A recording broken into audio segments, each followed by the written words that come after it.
What's up, y'all? This is my review of Thor: Love and Thunder. Uh, Spoiler review, by the way. I don't know how else to review this movie without spoiling it. But yeah. Written and directed by Taika Waititi, same person that directed Thor: Ragnarok. Uh, and yeah, I gotta say, I enjoyed it. It was okay. It was alright. Like I said, so we start out with Korg. We start off with Lord the God Butcher, which is played by Christian Bale. Yeah, I know. Batman is in a MCU movie, which is crazy. And I gotta say, he's intimidating. But it's like, he's Gord the God Butcher, and we see him only butcher one guy. It's pretty crazy. He don't get a lot to do. But the times he is in the movie, it's like crazy. It's like fantastic performance. Like, he's creepy and shit. He gave me a mixture between like Kratos and Quan Chi. That's how I feel like his mixture is. He remind me of like Pennywise, how he acts, like the whole aesthetic, like the creepy aesthetic. He reminds me of Pennywise. But anyways, like I said, we start out with him. He butchers the guy, and then they switch to Thor. Korg telling his story, and like showing those scenes of like what he been through, losing his brother, losing his mom, losing his dad. So all the stuff he been through, being in Endgame, being fat, depressed, his whole little stage that he went through. Korg's telling it. Then after that, like the tones just switch. Like, it doesn't even feel interconnected to the other movies. Like, after they showed him other scenes from the other movies, it doesn't even feel connected. Like, a lot of this stuff in Phase 4 doesn't even feel connected. Like, what are we leading up to? I don't know if we're leading up to the new Avengers or Avengers Secret Wars. That's why I don't know, because Phase 4 is just confusing. I feel like Marvel has lost. I feel like Marvel's lost its prime. Like, it's out of its prime after the Infinity Saga. I honestly feel like Marvel's declining, but I'm gonna make another video about that. But like I said, pretty goofy movie. Like, it's really goofy. Like, I feel like it's trying to be funny instead of naturally being funny. Like, it's trying to make you laugh instead of you just naturally laughing. Like, it's like manufactured. Like, it's like they're trying to, like them sitcoms where like they have the laughing sound effect. That's how I feel like this movie was. Like, I'm surprised they didn't have a laughing sound effect. Well, like I said, Christian Bale is fantastic as Gord the God Butcher, probably top 5 MCU villains. Then they got these dumbass goats that's screaming the whole movie like, ah! It's just stupid. That's just stupid to me. That's just stupid and goofy. Like, why are they not just making goat sounds? But like I said, then we got Zeus. Let me talk about the Zeus scene real quick. I know I'm jumping all over the place, but oh well. The Zeus scene, it was kind of goofy. Like, they had Chris Hemsworth naked and shit, and like, who wants to see that? Like, that was just, I don't know, as a man, that was just weird to me. Like, it's just so goofy. Like, and then he had like RP Loki on his back, and then yeah, like Tessa Thompson, King Valkyrie, when they first introduced her, and she doing like a ad for Old Spice. I don't know, that was just weird and off-putting. Like, it was just weird. Like, I'm like, what the heck?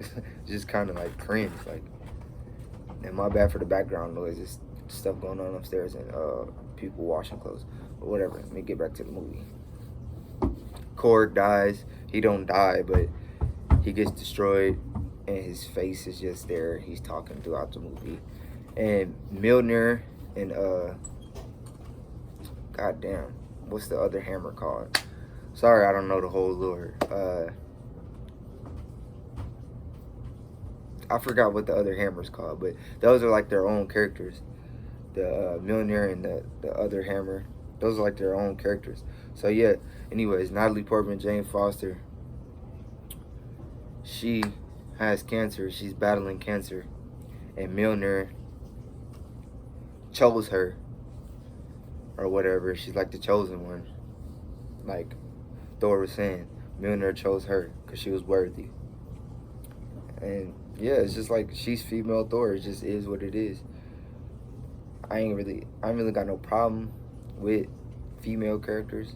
Like it seems like the Critical Drinker and Nerderotic really have a problem with female characters, but because it's woke, I don't know. You just gotta balance it out.